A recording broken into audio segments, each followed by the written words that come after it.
Well, consider this idea, an American jihad. That's what our own Dr. Keith Ablow is calling for in his new op-ed. He says, quote, an American jihad would embrace the correct belief that if every nation on earth were governed by freely elected leaders and by our Constitution, the world would be a far better place. But now Dr. Keith is coming under fire for his idea. Why? Well, he joins us right now from Boston. Keith, let's start with, okay, you're calling for an American jihad. When you say jihad, what do you mean? Well, I looked it up to make sure that I was being consistent with the spirit of the word, which is a struggle against non-believers.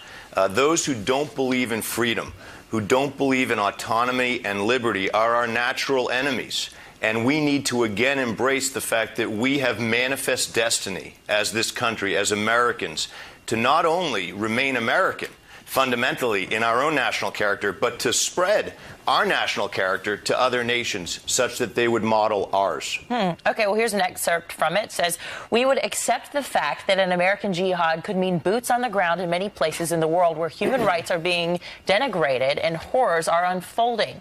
Because wherever leaders and movements appear that seek to trample upon the human spirit, we have a God-given right to intervene. Well, Dr. Ablow, the folks that are saying Allahu Akbar are worshiping a far different God than the God that I worship. And they also have a history for hundreds of years having a completely different set of government. So will they understand this language that you propose us speak to them? I think cancer understands chemotherapy and surgery. And ISIS should understand an America re-emboldened and throwing off the terrible sort of backlash that President Obama represented when he told us to be embarrassed of our national character, to believe we don't build our businesses. With an American jihad, every business that is built is an offering. Every tax dollar is a tithing to what? To the march of liberty here and around the world. Right now, Dr. Keith, we're being out-marketed and out-advertised by a group of thugs. Yeah, absolutely.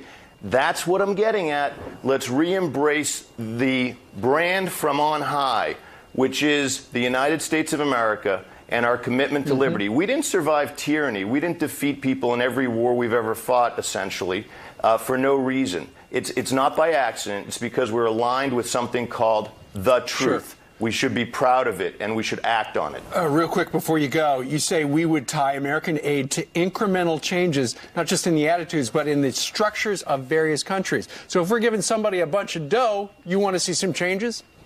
Make some changes in your fundamental constitution, the underlying architecture of your country, to mirror ours a little bit, and there'll be more money on the way. Also, elected officials from this country, if we can get them dual citizenship elsewhere and export them to run for office in those other countries, all the better. All right, Dr. Keith, you have some definitely some views that need to be discussed.